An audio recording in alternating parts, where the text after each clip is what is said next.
Welcome to T-SAT. General స్టడీస్కి సంబంధించిన అంశాలు చూస్తూ ఉన్నాం.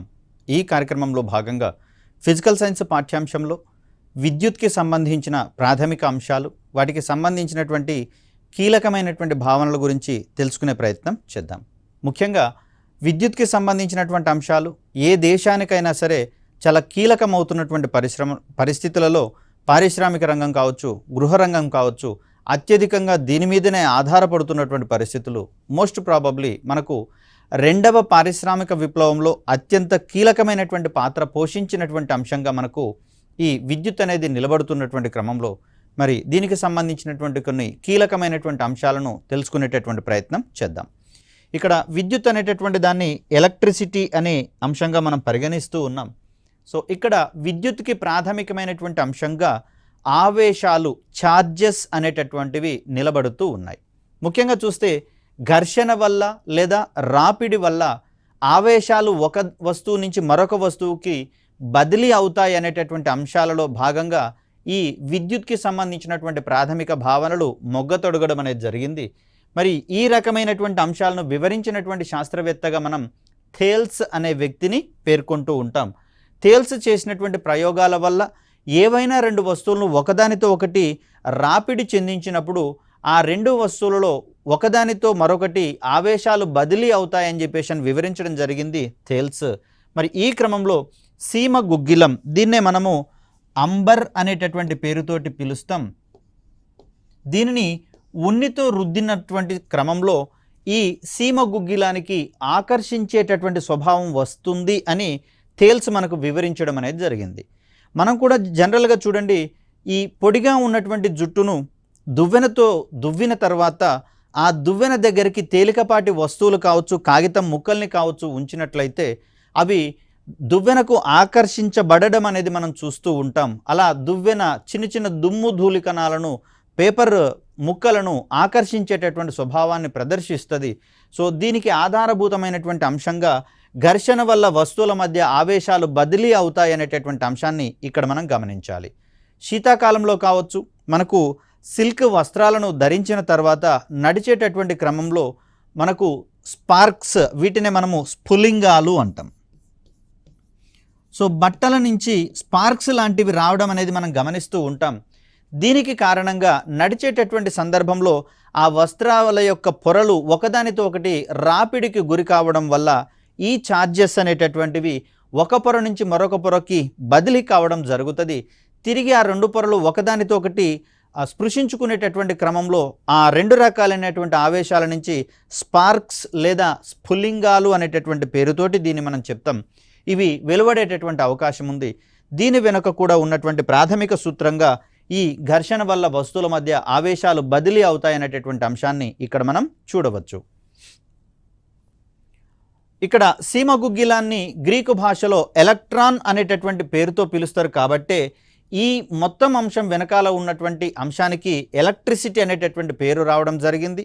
దానికి కారణమైనటువంటి ప్రాథమిక కణాలను కూడా మనం ఎలక్ట్రాన్ అనేటటువంటి పేరుతోటే పరిగణిస్తూ ఉన్నాం. అయితే కాలక్రమంలో ఎలక్ట్రాన్ అనేది ధనావేశిత కణాల ఉనికిని కనుగొన్న తర్వాతనే వెలుగులోకి రావడం అనేది జరిగింది. ఒక ముఖ్యమైనటువంటి అంశంగా దీన్ని మనం చూస్తాం.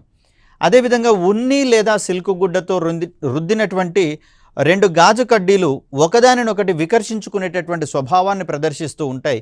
దీనికి ప్రధాన కారణంగా గాజు కడ్డీల మీద ఒకే రకమైనటువంటి ఆవేశాలు పోగుపడతాయి. కాబట్టి మనం అయస్కాంతత్వంలో భాగంగా తీసుకున్నాం. సజాతి ధృవాలు వికర్షించుకుంటాయని, విజాతి ధృవాలు ఆకర్షించుకుంటాయని చెప్పేసి మనం మాట్లాడుకున్నాం. సిమిలర్గా మనకి ఇక్కడ సజాతి ఆవేశాల మధ్య వికర్షణ బలాలు అనేవి పనిచేస్తూ ఉంటాయి. విజాతి ఆవేశాల మధ్య ఆకర్షణ బలాలు పనిచేసేటటువంటి క్రమాన్ని ఇక్కడ మనం గుర్తుంచుకోవాలి. ఇక్కడ ఆవేశాలను ప్రాథమికంగా ధనావేశమని, రుణావేశమని చెప్పేసి వర్గీకరించినటువంటి వ్యక్తిగా మనకు బెంజమిన్ ఫ్రాంక్లిన్ అనేటటువంటి వ్యక్తి కనిపిస్తూ ఉంటాడు. ధనావేశిత కణాల వల్ల ధనావేశాలు పోగుపడుతూ ఉంటే, రుణావేశిత కణాల వల్ల రుణావేశాలు పోగుపడుతున్నటువంటి అంశాన్ని ఇక్కడ మనం చూస్తాం. ప్రోటాన్ లాంటి కణాలకు ధనావేశం ఉంటుంది. కాబట్టి ప్రోటాన్ల వల్ల వస్తువులకు ఈ ధనావేశం అనేది ఏర్పడుతూ ఉంటే, ఎలక్ట్రాన్లకు రుణావేశం ఉంటుంది కాబట్టి ఒక పదార్థం మీద ఎలక్ట్రాన్లు పోగుపడుతున్నటువంటి సందర్భంలో ఆ వస్తువుకి రుణావేశం సంతరించుకోబడుతుందని చెప్పేసి వివరించడం జరిగింది బెంజమిన్ ఫ్రాంక్లిన్. ఒక వస్తువు ఎలక్ట్రాన్లను కోల్పోయినటువంటి సందర్భంలో కేంద్రకంలో ఉన్నటువంటి ప్రోటాన్ల సంఖ్య పెరుగుతుంది కాబట్టి అక్కడ ధనావేశం అనేది సంతరించుకునేటటువంటి స్వభావాన్ని ప్రదర్శిస్తుందని, అదేవిధంగా ఒక వస్తువు ఎలక్ట్రాన్లను గ్రహించినటువంటి సందర్భంలో కేంద్రకంలో ఉన్నటువంటి ప్రోటాన్ల సంఖ్య కంటే కేంద్రకం వెలుపల ఉన్నటువంటి ఎలక్ట్రాన్ల సంఖ్య పెరిగేటటువంటి అవకాశం ఉంది కాబట్టి ఈ సందర్భంలో ఎలక్ట్రాన్ల యొక్క ఆవేశం ఎక్కువ అయ్యేందుకు అవకాశం ఉంది కాబట్టి మొత్తంగా ఆ వస్తువు రుణ ఆవేశాన్ని పొందేటటువంటి స్వభావాన్ని ప్రదర్శిస్తుందని చెప్పేసి చెప్తాం. సో అలా మనకు ఈ కణాల యొక్క బదిలీ వల్ల ఆవేశాలు మారేటటువంటి స్వభావాన్ని ప్రదర్శిస్తూ ఉంటాయి. ఒక వస్తువుపై పోగుపడినటువంటి ఆవేశాలు ఎంత మేరకు ఉన్నాయి, ఎంత పరిమాణంలో ఉన్నాయి కనుక్కునేటటువంటి క్రమంలో మనకు రెండు రకాలైనటువంటి విద్యుత్ దర్శినులు కనిపిస్తున్న ఎలక్ట్రోస్కోప్స్ అంటాం. వీటిలో ఒకటి స్వర్ణపత్ర విద్యుత్ దర్శిని గోల్డ్ లీఫ్ ఎలక్ట్రోస్కోప్ కాగా ఇంకొకటి బెండుబంతి విద్యుత్ దర్శినిగా మనం చూస్తున్నాం, పిత్ బాల్ ఎలక్ట్రోస్కోప్గా మనం చూస్తూ ఉన్నాం. ఎప్పుడైతే ఆవేశాలు పోగుపడినటువంటి వస్తువుని ఈ స్వర్ణపత్ర విద్యుత్ దర్శిని దగ్గర గనక తీసుకొచ్చినట్లయితే ఆ స్వర్ణపత్ర విద్యుత్ దర్శిని లోపల ఒక రాడ్కి పరస్పరం కనెక్ట్ చేయబడినటువంటి బంగారపు రేకులు అనేటటువంటివి పరస్పరం ఒకదాన్ని వికర్షించుకుంటూ దూరంగా జరిగేటటువంటి స్వభావాన్ని ప్రదర్శిస్తాయి. మరి ఈ క్రమంలో ఆయా వస్తువుల మీద ఆవేశాలు పోగుపడి ఉన్నాయా లేవా అనేటటువంటి కోణాన్ని మనం ఇక్కడ గమనించేటందుకు అవకాశం అనేది ఏర్పడుతుంది. వీటిని ఒక రకంగా మనం సాధారణంగా ఎలక్ట్రిసిటీ సర్క్యూట్లో విద్యుత్ ప్రసరిస్తుంది లేదనేటటువంటి కోణంలో టెస్ట్ చేసేటటువంటి ఎలక్ట్రోస్కోప్ లేదా టెస్టర్కి సంబంధించినటువంటి ప్రాథమిక అంశంగా చూడవచ్చు. ఇక ఒక వస్తువుకి అందజేయబడినటువంటి ఆవేశం అనేది కేవలం దాని యొక్క ఉపరితలం మీద మాత్రమే పోగుపడుతుందనేటటువంటి అంశాన్ని ప్రాథమికంగా నిర్ధారించడం జరిగింది. కాబట్టి చూడండి, మేఘాలు ఒకదానితో ఒకటి ఘర్షణ వల్ల లేదా రాపిడితో చలిస్తూ ఉన్నటువంటి సందర్భాలలో వాటి యొక్క ఉపరితలం మీద మాత్రమే ఈ యొక్క విద్యుత్ ఆవేశాలు పోగుపడేటటువంటి పరిస్థితి మనకు కనిపిస్తూ ఉంటుంది. అంతేకాకుండా ఏదైనా ప్రయాణించేటటువంటి వాహనం మీద గనక పిడుగు గనక పడినట్లయితే ఆ ఆవేశాలు అనేవి అక్కడ ఆ వాహనం యొక్క ఉపరితలం మీద మాత్రమే పోగుపడి ఉంటాయి. ఎప్పటి వరకు అంటే ఆ వాహనం యొక్క కిటికీలు మొత్తం కూడా క్లోజ్ చేసి దాన్ని ఒక బోలు వస్తువుగా రూపొందించినంత సేపు. అంటే ఒక బోలు వస్తువుకి గనక మనం ఆవేశాలు అందించినట్లయితే ఆ ఆవేశాలన్నీ కూడా బోలు వస్తువు యొక్క ఉపరితలం మీద పోగుపడేటటువంటి పరిస్థితిని మనం గమనిస్తాం. కాబట్టి ప్రయాణించేటటువంటి కారు మీద గనక ఈ పిడుగు లాంటివి పడినట్లయితే కారుని ఇమ్మీడియట్గా డోర్ తెరుచుకొని బయటికి రావద్దని చెప్పేసి సూచించడం జరుగుతుంది. ఇన్ కేస్ డోర్ కనుక తెరిచినట్లయితే ఆ ఆవేశాలన్నీ కూడా కారు లోపలికి ప్రవేశించి అధికమైనటువంటి విద్యుత్ షాక్ జరగడం వల్ల లోపల ఉన్నటువంటి ప్రయాణికులు చనిపోయేటటువంటి ప్రమాదం ఉంది. కాబట్టి ఇక్కడ కారు అనేది లోపలి భాగం మొత్తం బోలు వస్తువుగా పరిగణించబడుతుంది. కాబట్టి పిడుగు వల్ల అక్కడ పోగుపడినటువంటి లేదా బదిలీ అయినటువంటి ఆవేశాలు మొత్తం కారు యొక్క వెలుపలి భాగం వరకు మాత్రమే పరిమితం అయ్యేటటువంటి అవకాశం ఉంది. కాబట్టి ఈ కోణంలో వాహనం మీద పిడుగు పడినట్లయితే ఎవరు బయటికి రాకూడదని చెప్పేసి చెప్పడం జరుగుతుంది. అక్కడ కిటికీలు మొత్తం మూయబడి ఉండాల్సి ఉంటుంది. అదేవిధంగా విమానాలు కూడా చూడండి, కిటికీలను అక్కడ అడ్జస్ట్ చేయడానికి వీలుగా లేకుండా వాటిని ఫిక్స్డ్గా ఉంచి తద్వారా విమానం మొత్తాన్ని ఒక బోలు వస్తువుగా రూపొందించడం అనేది జరుగుతుంది. తద్వారా మేఘాల గుండా విమానాలు గనక ప్రయాణించేటటువంటి సందర్భాలలో మేఘాల మీద ఉన్నటువంటి ఆవేశాలన్నీ కూడా విమానాల యొక్క ఉపరితలం మీదకి పోగుపడతాయి. ఇక్కడ టేకాఫ్ కానీ ల్యాండింగ్ కానీ జరిగేటటువంటి సందర్భంలో ఆ ఆవేశాలను మొత్తం న్యూట్రల్ చేసిన తర్వాత ప్రయాణికుల్ని కిందికి దింపేటటువంటి ప్రయత్నం చేస్తారు. ఇవన్నీ కూడా ఈ బోలు వస్తువుల మీద పోగుపడినటువంటి ఆవేశాల ద్వారా ఏర్పడేటటువంటి ఇబ్బందుల నుంచి మనల్ని మనం కాపాడుకునేటటువంటి కోణంలో వీటిని చూడవచ్చు. సో ఇక మేఘాల మీద ఆవేశాలు అధిక పరిమాణంలో పోగుపడినప్పుడు అవి భూమికి పిడుగు రూపంలో చేరేటటువంటి అవకాశం ఉంది. మనకు పెద్దవాళ్ళు చూడండి, అర్జునానో ఇంకొన్ని మంత్రాలను పఠించి ఈ అర్జునుడి యొక్క రథం యొక్క శీల అనేది అక్కడ ఊడిపడిందని చెప్పేసి తద్వారా ఆ పిడుగు ఏర్పడిందని చెప్పేసి మనల్ని కొంత సాంత్వనపరిచేటటువంటి ప్రయత్నం చేస్తారు. అలా కాకుండా ఇక్కడ మేఘాలు ఒకదానితో ఒకటి రాపిడి జరుపుకునేటటువంటి క్రమంలో వాటి మీద విద్యుత్ ఆవేశాలు ప్రోగుపడతాయని, మరి ఇవి భారీ పరిమాణంలో మేఘాల మీద పోగుపడినటువంటి సందర్భాల్లో మెరుపుల రూపంలో పిడుగుల రూపంలో భూమిని చేరేటటువంటి ప్రయత్నం చేస్తాయని చెప్పేసి అని చెప్పుకుంటూ ఉంటాం. మరి ఇలాంటి సందర్భంలో పిడుగుల నుంచి మన యొక్క కీలకమైనటువంటి భవనాలు కావచ్చు, టవర్లను కావచ్చు కాపాడుకునేటటువంటి క్రమంలో ఇళ్ల మీద మనము విద్యుత్ తడిద్వాహకము అనేటటువంటి దాన్ని ఏర్పాటు చేసుకోవడం జరుగుతుంది. దీన్నే మనం సింపుల్గా లైటనింగ్ కండక్టర్గా మనం చెప్తాం. అంటే ఇంటి పైభాగంలో ఒక ఎత్తైనటువంటి టవర్ లాంటి దాన్ని ఏర్పాటు చేసుకొని దీనికి ఒక రాగి శూలం లాంటి దాన్ని ఏర్పాటు చేసుకుంటారు. ఈ రాగి శూలం యొక్క మరొక కొస నుంచి ఒక మందపాటి రాగి తీగను తీసుకొని వచ్చి ఇంటికి కొంత దూరంలో భూమి లోపల మరొక రాగి శూలం లాంటి దాన్ని పాతడం జరుగుతుంది. మరి ఆ రాగి శూలం చుట్టూత బొగ్గు కావచ్చు, అదేవిధంగా ఉప్పు కావచ్చు, మరియు ఇటుకల వంటి వాటిని వేసి దాన్ని పూడ్చివేయడం జరుగుతుంది. పైభాగంలో ఇసుకను అమర్చడం అనేది జరుగుతుంది. ఎప్పుడైతే ఈ ఇంటికి నియర్లీ ఈ విద్యుత్ ఆవేశాలు గనక భూమికి బదిలీ అయ్యేటటువంటి సందర్భంలో పిడుగు ఎప్పుడూ కూడా షార్టెస్ట్ డిస్టెన్స్ని కనుక్కునేటటువంటి ప్రయత్నం చేస్తుంది.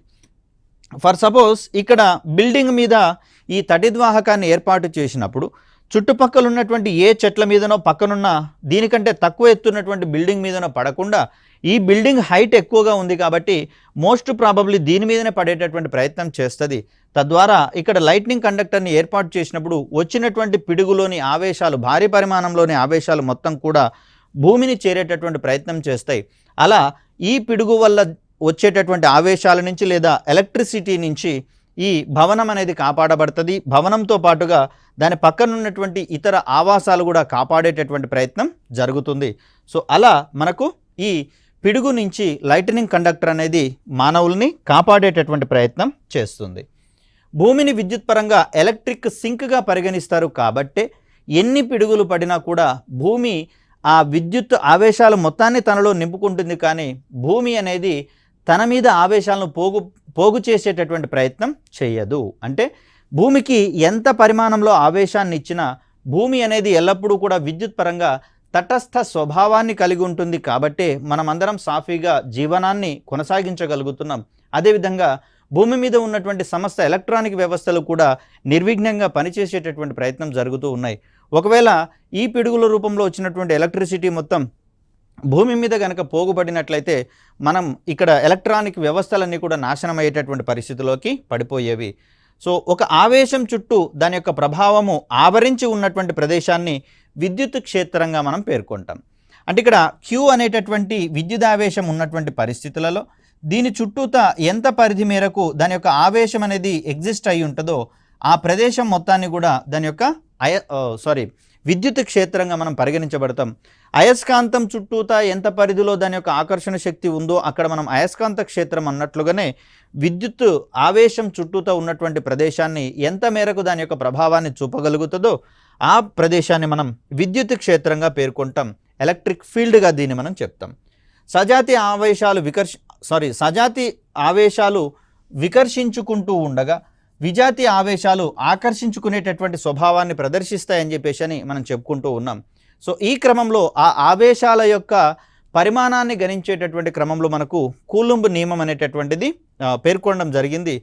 రెండు ఆవేశాల మధ్య పనిచేసేటటువంటి ఆకర్షణ లేదా వికర్షణ బలం. ఇక్కడ Q1 అనేటటువంటి ఆవేశము ఒక దగ్గర, Q2 అనేటటువంటి ఆవేశాలు మరొక దగ్గర ఉన్నటువంటి సందర్భంలో ఈ రెండిటి మధ్య పనిచేసేటటువంటి ఆకర్షణ బలం కావచ్చు, వికర్షణ బలం కావచ్చు, దీన్ని మనము F గనక అనుకుంటే ఈ F అనేటటువంటిది రెండు ఆవేశాల యొక్క లబ్ధానికి అనులోమానుపాతంలో ఉంటుంది అని చెప్పేసి చెప్తారు. అంటే ఈ ప్రోడక్ట్ యొక్క పరిమాణము పెరుగుతున్న కొద్దీ వాటి మధ్య పనిచేసేటటువంటి ఆకర్షణ మరియు వికర్షణ బలాల యొక్క ప్రభావం కూడా పెరిగేటటువంటి అవకాశం ఉంది.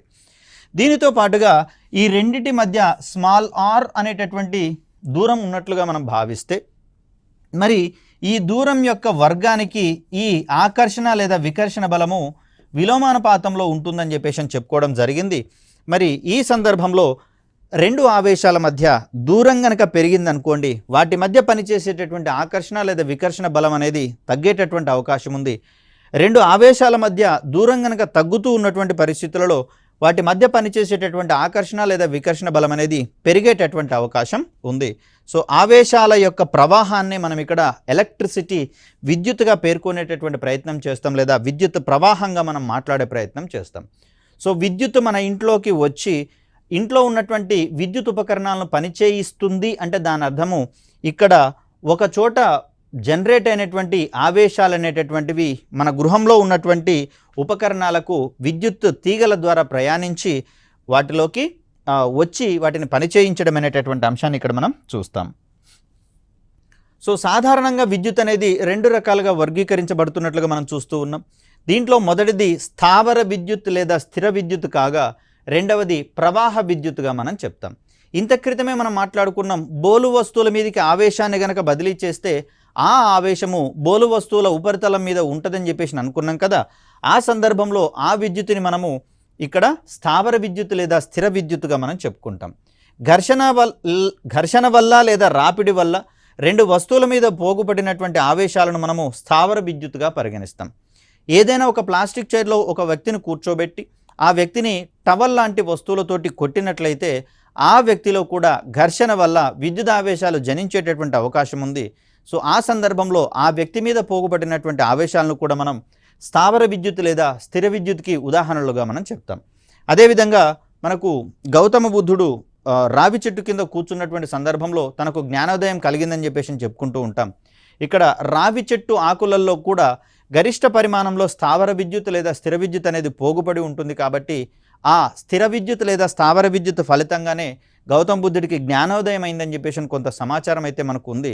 సరే, దీని వెనకాల ఏ సూత్రం ఉన్నా లేకపోయినా అది వాస్తవమా అవాస్తవమా అనేది పక్కకు పెట్టినా కూడా రావి ఆకుల వంటి వాటిలలో అధిక మొత్తంలో స్థిర విద్యుత్ అనేది ఉంటుంది. కాబట్టే గతంలో కొన్ని సందర్భాలలో ఈ మొబైల్స్ని ఛార్జ్ చేసేటటువంటి క్రమంలో రావి ఆకుల్ని తెంచి అక్కడ బ్యాటరీకి అనుసంధానం చేసినట్లయితే బ్యాటరీ ఛార్జ్ అయినట్లుగా గమనించడం జరిగింది. సో దీని వెనుకున్నటువంటి ప్రాథమికమైనటువంటి అంశం ఏంటంటే వాటిలలో స్థావర విద్యుత్ అనేది ఉంటూ ఉంది అనేది మనకు దానికి ప్రాథమిక రీజన్గా మనం చెప్తాం. సో ఇక ప్రవాహ విద్యుత్కి సంబంధించి చూస్తే ఎలక్ట్రాన్ల క్రమబద్ధమైనటువంటి చలనాన్ని మనం ప్రవాహ విద్యుత్తుగా చెప్పుకుంటాం. దీన్నే కరెంట్ ఎలక్ట్రిసిటీ లేదా కరెంట్ అని, ఎలక్ట్రిసిటీ అనేటటువంటి పేర్లతోటి దీన్ని మనం పిలిచే ప్రయత్నం చేస్తాం. ఏదైనా ఒక వాహకం గుండా 1 సెకను కాలంలో ప్రవహించేటటువంటి ఆవేశాల పరిమాణాన్ని ప్రవాహ విద్యుత్ అనేటటువంటి ప్రయత్నం చేస్తాం.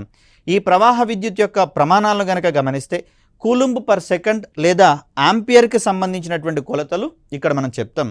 ఏదైనా వాహకం గుండా విద్యుత్ ప్రవహిస్తున్నటువంటి సందర్భంలో దాని చుట్టూతా ఒక అయస్కాంత క్షేత్రం కూడా ఏర్పడుతుంది అని గమనించడం జరిగింది. కాబట్టి విద్యుత్ ప్రవహించేటటువంటి సందర్భంలో ఒక వస్తువు లేదా వాహకం యొక్క వాహకంలో విద్యుత్ క్షేత్రంతో పాటుగా దాని చుట్టూతా అయస్కాంత క్షేత్రం కూడా ఏర్పడుతుంది. కాబట్టి ఇక్కడ విద్యుత్ మరియు అయస్కాంతం 2 వేర్వేరు అంశాలు కావు, 2 ఒకదాని మీద ఒకటి ఆధారపడి ఉన్నటువంటి అంశాలుగా కాలక్రమంలో తెలుసుకోవడం అనేది జరిగింది. సో ఇక్కడ ప్రవాహ విద్యుత్కి సంబంధించి చూస్తే దీన్ని మరొక 2 రకాలుగా వర్గీకరించడం అనేది జరిగింది. దీంట్లో మొదటిదిగా ఒకటి ఏకాంతర విద్యుత్ కాగా మరొకటి ఏకముఖ విద్యుత్తుగా మనం చూస్తాం. సాధారణంగా గృహ అవసరాలకు వాడేటటువంటి విద్యుత్తుగా మనకు ఏకాంతర విద్యుత్ లేదా ఆల్టర్నేట్ కరెంట్ అనేది మనకు కనిపిస్తుంది. కాబట్టి విద్యుత్ ఉపకరణాల మీద ఏసి అనేటటువంటి పేరుంటే అది ఏకాంతర విద్యుత్ సహాయంతో పనిచేస్తాయని, డిసి అనేటటువంటి పదాలు గనక ఉంటే ఇది ఏకముఖ విద్యుత్ సహాయంతో పనిచేస్తుందని చెప్పేసి చెప్పుకుంటూ ఉంటాం. మొబైల్ ఫోన్లు కావచ్చు, ఇక్కడ టెలివిజన్ల లాంటి ఎలక్ట్రానిక్ వస్తువులన్నీ కూడా ఏకాంతర విద్యుత్ సహాయంతో పనిచేయవు, ఏకముఖ విద్యుత్ సహాయంతో పనిచేసేటటువంటి ప్రయత్నం చేస్తాయి. ఎందుకంటే దీంట్లో ఉన్నటువంటి సున్నితమైనటువంటి సర్క్యూట్స్, విద్యుత్ వలయాలు అనేటటువంటివి ఏకాంతర విద్యుత్తును కనుక ప్రవహింప చేసినట్లయితే మరి దీని యొక్క ఫ్రీక్వెన్సీ మనం 50 హెర్ట్జ్ ఉంటుందని చెప్పేసి అనుకున్నాం. 50 సార్లు విద్యుత్ గరిష్టంగా ప్రవహించడము, శూన్యం కావడము, రుణాత్మకం కావడము ఇలాంటి సైకిల్స్ అనేవి జరుగుతూ ఉంటుంది. కాబట్టి దీంట్లో పరస్పరం విద్యుత్ క్షేత్రము, అయస్కాంత క్షేత్రాలు మారుతూ ఉన్నటువంటి పరిస్థితులలో ఆయా పరికరాల యొక్క సెన్సిటివిటీ అనేది దెబ్బతినేటందుకు అవకాశం ఉంది. కాబట్టి సాధారణంగా మొబైళ్ళు మరియు ఇతర ఎలక్ట్రానిక్ పరికరాల్లో ఏకముఖ విద్యుత్తుని వాడేటటువంటి ప్రయత్నం చేస్తాం. సో క్రమానుగతంగా తన దిశను మార్చుకుంటూ ప్రవహించేటటువంటి విద్యుత్తును ఏకాంతర విద్యుత్ అనేటటువంటి ప్రయత్నం చేస్తాం. ఈ రకమైనటువంటి విద్యుత్తును నిల్వ చేయడం కష్టము. కాబట్టే గృహ అవసరాల కోసం వినియోగించబడుతున్నటువంటి విద్యుత్తు ఏకాంతర విద్యుత్తుగా మనకు కనిపిస్తూ ఉంది.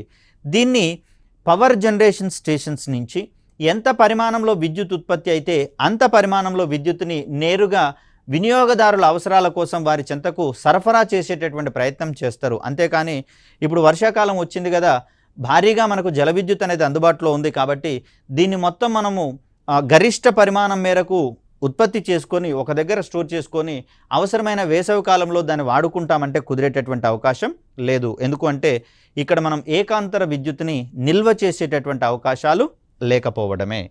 ఏకాంతర విద్యుత్ యొక్క పౌనఃపున్యము 50 హెర్ట్జ్ అనుకుంటున్నాం. గతంలో మనం మాట్లాడుకున్నాం. ఈ ఏకాంతర విద్యుత్తు ప్రయాణించేటటువంటి క్రమంలో లేదా ప్రవహించేటటువంటి క్రమంలో ఈ తరంగ రూపంలో ప్రయాణిస్తుందని చెప్పేసి ఇక్కడ మనకు గరిష్ట విద్యుత్ పరిమాణం సంభవిస్తుంది, ఇక్కడ శూన్యంగా ఉంది. ఇక్కడికి వచ్చేసరికల్లా రుణాత్మక పరిమాణం అనేది మనకు కనిపిస్తూ ఉంది. ఇలా తన యొక్క దిశను అమాంతం మార్చుకుంటున్నటువంటి పరిస్థితులలో అక్కడ అయస్కాంత క్షేత్రం యొక్క దిశలు కూడా మారేటటువంటి అవకాశం ఉంది. కాబట్టి ఈ సెన్సిటివ్ ఇన్ఫర్మేషన్ ఆధారంగా సున్నితమైనటువంటి విద్యుత్ వలయాలు ఎలక్ట్రిక్ సర్క్యూట్స్ అనేవి దెబ్బతినేటందుకు అవకాశం అనేది అధికంగా ఏర్పడుతుంది. సో ఇక ఏకముఖ విద్యుత్కి సంబంధించి చూస్తే ఒకే దిశలో ప్రవహించే విద్యుత్ ఆవేశాలను ఏకముఖ విద్యుత్ అంటాం. దీంట్లో ఏకాంతర విద్యుత్ మాదిరిగా విద్యుత్ అనేది తన యొక్క దిశలను మార్చుకునేటటువంటి ధర్మాన్ని ప్రదర్శించదు. సో ఈ విద్యుత్తుని మనము ఘటాల సహాయంతో, అంటే వీటిని మనం సెల్స్ అంటాం. సెల్ అంటే విద్యుత్ ఘటం. సో ఈ విద్యుత్ ఘటాల సహాయంతో కేవలము ఏకముఖ విద్యుత్తుని మాత్రమే మనం నిల్వ చేసుకునేటటువంటి అవకాశం ఉంది. ఘటాలలో రసాయనిక శక్తి విద్యుత్ శక్తిగా మార్చేటటువంటి ప్రయత్నం జరుగుతుంది. అదేవిధంగా చూస్తే ఇంట్లలో మనము ఇన్వర్టర్ అనేటటువంటి దాన్ని ఏర్పాటు చేసుకుంటూ ఉన్నాం. సో ఈ ఇన్వర్టర్లో ఏం జరుగుతుంది అంటే మన ఇంట్లోకి వచ్చేటటువంటి ఏకాంతర విద్యుత్తుని దీన్ని ఏకముఖ విద్యుత్తుగా మార్చి ఒక బ్యాటరీలో నిల్వ చేయడం జరుగుతుంది. ఫస్ట్ ఇది ఇన్వర్టర్లో ఉన్నటువంటి బ్యాటరీ అనుకుందాం. సో ఈ సందర్భంలో బ్యాటరీలో నిల్వ ఉన్నటువంటి డీసీ కరెంట్ ఏదైతే ఉందో, ఫర్ సపోజ్ ఇళ్లలో విద్యుత్ ప్రవాహం కనుక నిలిచిపోయినటువంటి పరిస్థితులలో ఈ డీసీ కరెంటుని తిరిగి ఏసీ కరెంటుగా మార్చుకొని ఆయా పరికరాలకు వినియోగించుకునేటటువంటి ప్రయత్నం చేస్తాం. అలా విద్యుత్ శక్తిని రసాయనిక శక్తిగా మారుస్తుంది. తిరిగి రసాయనిక శక్తిని విద్యుత్ శక్తిగా మార్చేటటువంటి ఒక పరికరంగా మనకు ఇన్వర్టర్ అనేది కనిపిస్తుంది. ఇలా శక్తి మార్పులకు సంబంధించి కూడా వీటిని మనం అధ్యయనం చేయాల్సి వస్తుంది. నెక్స్ట్, ఎలక్ట్రానిక్ ఉపకరణాలలో ఏకాంతర విద్యుత్ వాడినటువంటి సందర్భంలో పరస్పరం మారుతున్న అయస్కాంత క్షేత్రం వల్ల ఉపకరణాల్లోని విభాగాలు చెడిపోతాయి. మరి దీనిని నివారించేటటువంటి క్రమంలో మనము రెక్టిఫైయర్ అనేటటువంటి పరికరం ఉంటుంది. దీన్నే మనము ధిక్కారిణి అనే పేరుతో పిలుస్తాం. సో ఫోన్స్ ఛార్జింగ్ పెట్టేటప్పుడు ఒక ఫోన్ ఛార్జర్ లాంటి దాన్ని ప్లగ్లో ఇన్సర్ట్ చేస్తాం చూడండి, దాన్నే మనం రెక్టిఫైయర్గా మాట్లాడతాం. రెక్టిఫైయర్లోకి ఏసీ విద్యుత్ ప్రవహిస్తుంది. సో ఇన్పుట్గా ఇది ఏసీ విద్యుత్ లేదా ఏకాంతర విద్యుత్తుని తీసుకుంటే అవుట్పుట్గా ఇది మనకు డీసీ విద్యుత్తును అందించేటటువంటి ప్రయత్నం చేస్తుంది. సో ఇలా ఏసీ విద్యుత్తుని డీసీ విద్యుత్తుగా మార్చేటటువంటి పరికరంగా మనం రెక్టిఫైయర్ని చూస్తాం. తద్వారా డీసీ కరెంటుని మొత్తాన్ని కూడా మొబైల్ ఫోన్లలో ఉన్నటువంటి బ్యాటరీలు నిల్వ చేసుకొని దాని సహాయంతో మొబైల్ ఫోన్లు తమ యొక్క శక్తి అవసరాలను తీర్చుకునేటటువంటి ప్రయత్నం చేస్తాయి. ఇక విద్యుత్ ప్రసార ధర్మం ఆధారంగా పదార్థాలను మనము ఇక్కడ 3 రకాలుగా వర్గీకరించుకోవడం అనేది జరిగింది. వాటిలో మొదటిదిగా మనము విద్యుత్ వాహకాలు ఎలక్ట్రిక్ కండక్టర్స్గా మనం చెప్తాం. క్రింది వానిలో విద్యుత్ వాహకం అయినదేది లేదా కానిదేది అని, ఉత్తమ విద్యుత్ వాహకం అనబడేది ఏది అనేటటువంటి కోణంలో క్వశ్చన్స్ని మనం ఎక్స్పెక్ట్ చేసేటటువంటి అవకాశం ఉంది. స్వేచ్ఛగా తమ గుండా విద్యుత్తును ప్రవహింపచేసేటటువంటి పదార్థాలను విద్యుత్ వాహకాలుగా మనం పరిగణిస్తూ ఉంటాం. అత్యుత్తమైనటువంటి విద్యుత్ వాహకంగా వెండి అనేది కనిపిస్తూ ఉంది. కానీ గృహావసరాల కోసం వాడేటటువంటి వైరింగ్స్లలో మోస్ట్ ప్రాబబ్లీ మనము రాగిని వాడేటటువంటి ప్రయత్నం చేస్తాం. సో ఇది ఎందుకు అంటే వాస్తవానికి వెండే అత్యుత్తమైనటువంటి విద్యుత్ వాహకం, కానీ కాస్ట్ పరంగా చూసుకుంటే వెండితో పోలిస్తే రాగి అనేది కొంత చౌకలో దొరికేటటువంటి అవకాశం ఉంది. వెండి తర్వాత అత్యుత్తమైనటువంటి విద్యుత్ వాహకంగా మనము రాగిని పరిగణిస్తాం. కాబట్టి అత్యధికంగా మనకు ఎక్కువగా అందుబాటులో ఉండేటటువంటి లోహంగా కూడా మనకు రాగి కనిపిస్తుంది. కాబట్టి దాన్ని మనం విద్యుత్ వైరింగ్లలో వాడేటటువంటి ప్రయత్నం చేస్తాం. ఇక విద్యుత్ వాహకాల తర్వాత చూసుకుంటే మనకు ఉన్నటువంటి పదార్థం యొక్క రకము విద్యుత్ బంధకాలుగా మనం చూస్తూ ఉన్నాం. తమ గుండా విద్యుత్తును ప్రసరింపనీయనటువంటి పదార్థాలను మనం విద్యుత్ బంధకాలు అంటూ ఉన్నాం. పరిశుద్ధమైనటువంటి నీరు విద్యుత్ బంధకంగా ప్రవర్తిస్తుంది కాబట్టే వర్షం ప్రారంభమైన తర్వాత కాదు, ఇమ్మీడియట్గా కాదు, కొంతసేపటి తర్వాత దొరికేటటువంటి వర్షపు నీరు దీన్ని మార్గమధ్యంలోనే కలెక్ట్ చేసినట్లయితే ఇది విద్యుత్ బంధకంగా ప్రవర్తిస్తుంది. మరి అదే భూమి మీద ప్రవహిస్తున్నటువంటి వర్షపు నీటి విషయానికి వచ్చేసరికల్లా అది విద్యుత్ వాహకంగా ప్రవర్తిస్తుంది. దీనికి ప్రధాన కారణం ఏంటి అంటే వర్షపు నీటిలో మలినాలు కనుక కలిసినట్లయితే ఆ సందర్భంలో విద్యుత్ బంధకంగా ఉన్నటువంటి వర్షపు నీరు కాస్త విద్యుత్ వాహకంగా మారుతుంది. కాబట్టే చూడండి, డిస్టిలరీ వాటర్లో దాన్ని విద్యుత్ విశ్లేషణ లేదా జల విశ్లేషణకు వాడుకునేటటువంటి సందర్భంలో దాంట్లో సోడియం క్లోరైడ్ లేదా సాధారణ లవణాన్ని కలిపి విద్యుత్ విశ్లేషణం చెందించేటటువంటి ప్రయత్నం చేస్తాం. మరి ఉప్పును కలిపిన తర్వాత ఆ నీటి యొక్క వాహకత్వం పెరుగుతుంది కాబట్టి ఆ సందర్భంలో నార్మల్గా ఉప్పు కలపకపోతే విద్యుత్ బంధకంగా అది ప్రవర్తిస్తుంది కాబట్టి జల విశ్లేషణ జరిగేటందుకు అవకాశం లేదు. సో దానికోసం ఈ రకమైనటువంటి రెమెడీని తీసుకోవడం జరుగుతుంది. సో ఇక్కడ మరొక రకంగా మనము అర్ధవాహకాలకు సంబంధించినటువంటి అంశాన్ని చూస్తాం. ఈ అర్ధవాహకాల యొక్క వాహకత్వం అనేది విద్యుత్ వాహకాల కంటే తక్కువగా ఉంటుంది, విద్యుత్ బంధకాల కంటే అధికంగా ఉండేటటువంటి అంశాన్ని మనం చూస్తాం. సో ప్లాస్టిక్ అదేవిధంగా బ్యాకలైట్ వంటివి మనకు విద్యుత్ బంధకాలుగా ప్రవర్తిస్తూ ఉన్నటువంటి పరిస్థితుల్లో ఎలక్ట్రిక్ వైరింగ్లలో వెండి చుట్టూతా, అంటే వెండి అనేది అత్యుత్తమైనటువంటి వాహకంగా పనిచేస్తుంది కాబట్టి దాని చుట్టూతా ప్లాస్టిక్ కోటింగ్ని కనుక వేసినట్లయితే పరిసరాలలోకి విద్యుత్తు అనేది షార్ట్ సర్క్యూట్ కాకుండా అనేది ఉంటుంది కాబట్టి మరి దానికోసం చూస్తూ ఉన్నాం. అర్ధవాహకాల విషయానికి వచ్చేసరికల్లా సిలికాన్ మరియు జెర్మేనియం వంటి వాటిని అత్యధికంగా వాడేటటువంటి అర్ధవాహకాలుగా మనం చూస్తూ ఉన్నాం. ఎలక్ట్రానిక్ పరిశ్రమలలో అత్యంత కీలకమైనటువంటి అంశాలుగా వీటిని మనం చూస్తూ ఉన్నాం. వీటితో రూపొందించినటువంటి ట్రాన్సిస్టర్స్, అదేవిధంగా సమీకృత వలయాలు, very large scale integrated circuits వంటి వాటి సహాయంతో ప్రస్తుతము సమాచార ప్రసార వ్యవస్థలన్నీ కూడా ఒక గణనీయమైనటువంటి పురోభివృద్ధిలోకి వచ్చినటువంటి పరిస్థితులు మనం చూస్తూ ఉన్నాం. దీని అంతటికీ వెనకాలన్నటువంటి మూలకాలుగా లేదా అర్ధవాహకాలుగా మనం సిలికాన్ మరియు జెర్మేనియం వంటి వాటిని పరిగణిస్తూ ఉంటాం. సో ఇక్కడ మనకు విద్యుత్తుతోటి ఇప్పుడు ప్రవహించే ఆవేశాలను మనం విద్యుత్తు ప్రవాహము లేదా ఎలక్ట్రిసిటీ లేదా కరెంటుగా మనం చెప్పుకుంటున్నటువంటి పరిస్థితులలో మరి విద్యుత్ ఆవేశాలు ప్రవహించాలి అంటే ఏం చేయాలి?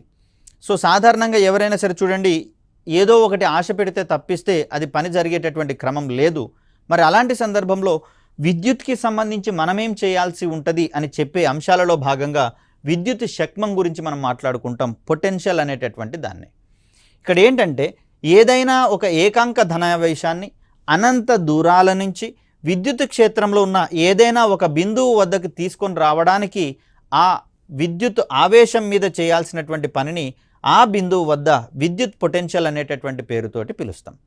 సో ఎక్కడో దూరంలో ఒక ప్రమాణమైనటువంటి ఆవేశం ఉందని చెప్పేసి అనుకున్నప్పుడు ఈ ఆవేశం ద్వారా మనకు కావాల్సినటువంటి పని జరగాలి అనుకున్నప్పుడు దానిని వాస్తవ కార్యస్థలానికి తీసుకొని రావాల్సినటువంటి అవసరం ఏర్పడుతుంది. మరి అందుకోసము దీని మీద నిర్వహించాల్సినటువంటి పని ఏదైతే ఉందో ఆ పనినే ఇక్కడ మనము విద్యుత్ శక్మము పొటెన్షియల్ అనేటటువంటి పేరుతోటి చెప్తాం. ఈ పొటెన్షియల్కి ప్రమాణాలుగా మనము వోల్ట్ అనేటటువంటి దాన్ని పేర్కొంటూ ఉన్నాం.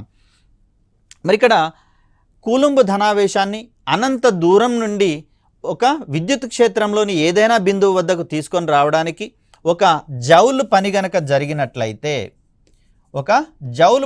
జరిగినట్లయితే ఆ విద్యుత్ పొటెన్షియల్ని మనం ఒక వోల్ట్గా పరిగణించేటటువంటి ప్రయత్నం చేస్తాం. సో కూలుంబ్ ధనావేశము ఇక్కడ సి అనేది కూలుంబ్ యొక్క ప్రమాణంగా మనం చెప్తాం. కూలుంబ్ ధనావేశాన్ని అనంత దూరం నుంచి విద్యుత్ క్షేత్రంలోని ఏదో ఒక బిందువు దగ్గరికి మన పని నిమిత్తం తీసుకొని వస్తే దాని మీద జరిగినటువంటి పని ఏదైతే ఉందో, దాన్ని ఇక్కడి వరకు తీసుకొని రావడానికి చేసిన పని ఏదైతే ఉందో దాన్ని మనం ఒక వోల్ట్ పొటెన్షియల్గా మనం పేర్కొంటూ ఉన్నాం. ఇక్కడ విద్యుత్తు కూడా సాధారణంగా ఎక్కువ శక్తి స్థాయిల నుంచి తక్కువ శక్తి స్థాయిలకు ప్రవహించేటటువంటి ధర్మాన్ని కలిగి ఉంటాయి. అధిక శక్తి స్థాయిలను అధిక పొటెన్షియల్గా పరిగణిస్తూ ఉంటాం, తక్కువ శక్తి స్థాయిలని అల్ప పొటెన్షియల్గా మనం పరిగణించేటటువంటి ప్రయత్నం చేస్తాం. సో ఈ అధిక మరియు అల్ప పొటెన్షియల్ల మధ్య ఉండేటటువంటి తేడాల ఆధారంగా సహజంగానే విద్యుత్తు ఒక బిందువు నుంచి మరొక బిందువుకి, ఒక ఉపకరణంలోకి ప్రయాణించే లేదా ప్రవహించేటటువంటి ధర్మాన్ని ప్రదర్శిస్తుంది. కాబట్టి ఈ కోణంలో మనం చూడాల్సినటువంటి అంశంగా షక్మాంతరము లేదా పొటెన్షియల్ డిఫరెన్స్ అనేది కనిపిస్తుంది. సాధారణంగా రెండు బిందువుల మధ్య షక్మాంతరము అధికంగా ఉన్నటువంటి పరిస్థితులలో మాత్రమే ఆ రెండు బిందువుల గుండా విద్యుత్ ప్రవహించేటటువంటి ధర్మాన్ని కలిగి ఉంటుంది. కాబట్టి ఇంత క్రితమేమో మనం అనంత దూరాల నుంచి విద్యుత్ ఆవేశాలను ఒక పర్టికులర్ పాయింట్ దగ్గరికి తీసుకొచ్చినటువంటి సందర్భంలో ఇక్కడ మనం విద్యుత్ క్షేత్రంలోని ఏవేని రెండు బిందువుల మధ్య గల షక్మాలలోని తేడాని పొటెన్షియల్ డిఫరెన్స్ లేదా షక్మాంతరంగా మనం చెప్పుకుంటూ ఉన్నాం. ఈ షక్మాంతరం వల్లనే ఆవేశాలు ఒక బిందువు నుంచి మరొక బిందువుకి, ఒక ప్రదేశం నుంచి మరొక ప్రదేశానికి ప్రవహించేటటువంటి ధర్మాన్ని ప్రదర్శిస్తూ ఉంటాయి. దీనికి కూడా ప్రమాణాలుగా మనం వోల్ట్ అనేటటువంటి అంశాన్ని మనం చూస్తాం. సో ఇక్కడ చూడండి, రెసిస్టర్ అనేటటువంటి ఒక పరికరాన్ని ఇక్కడ మనం అమర్చడం జరిగింది. ఈ రెసిస్టర్ యొక్క రెండు చివరలు ఏ మరియు బి అనుకుంటున్నటువంటి పరిస్థితులలో మరి రెసిస్టర్ గుండా మనం విద్యుత్తును ప్రవహింప చేయాలి అంటే ఆ రెండు చివరల మనము అనుకూలమైనటువంటి అనువైనటువంటి షక్మాంతరాన్ని పొటెన్షియల్ డిఫరెన్స్ని ఏర్పాటు చేయాల్సి ఉంటుంది. ఈ క్రమంలో వాహకంలో లేదా వలయంలో షక్మాంతరాన్ని కల్పించేటటువంటి పరికరంగా మనము సెల్ లేదా ఘటము లేదా collection of cells is nothing but battery అంటాం. కాబట్టి బ్యాటరీ లేదా సెల్ అనేటటువంటివి ఏదేని వలయంలో పొటెన్షియల్ డిఫరెన్స్ని ఏర్పాటు చేసేటటువంటి ఒక పరికరంగా మనం చెప్తాం. దీనిని అనుసంధానించినటువంటి పరిస్థితులలో ఈ షక్మాంతరంలో అంటే పొటెన్షియల్లో ఉన్నటువంటి డిఫరెన్సెస్ వల్ల ఒక బిందువు నుంచి బయలుదేరినటువంటి విద్యుత్ మరొక బిందువు గుండా ఇక్కడికి వచ్చేటటువంటి ప్రయత్నం చేస్తుంది. కాబట్టి మధ్యలో ఉన్నటువంటి రెసిస్టెన్స్ గుండా ప్రయాణించేటటువంటి ఈ విద్యుత్ రెసిస్టెన్స్కి లేదా రెసిస్టర్కి ఉన్నటువంటి ధర్మం వల్ల అది విద్యుత్తుని ప్రవహింపనీయకుండా ఆ విద్యుత్ శక్తిని కాస్త ఉష్ణశక్తిగా లేదా కాంతి శక్తిగా మార్చేటటువంటి ప్రయత్నం చేస్తుంది. రెసిస్టర్ అనేది విద్యుత్ శక్తిని కాంతి శక్తి లేదా ఉష్ణశక్తిగా మార్చేటటువంటి ప్రయత్నం చేస్తుంది. ఇలాంటి శక్తి పరివర్తనల విషయంలో కూడా మనం కొంచెం కేర్ఫుల్గా ఉండాల్సి వస్తుంది. కాబట్టి మరి విద్యుత్కి సంబంధించినటువంటి భావనలు ఈ విధంగా మనం అధ్యయనం చేయాల్సినటువంటి అవసరం ఉంది. దీనికి సంబంధించినటువంటి మరికొన్ని అంశాలను రాబోయే వీడియోలో తెలుసుకునే ప్రయత్నం చేద్దాం. అప్పటి వరకు సెలవు. ధన్యవాదాలు.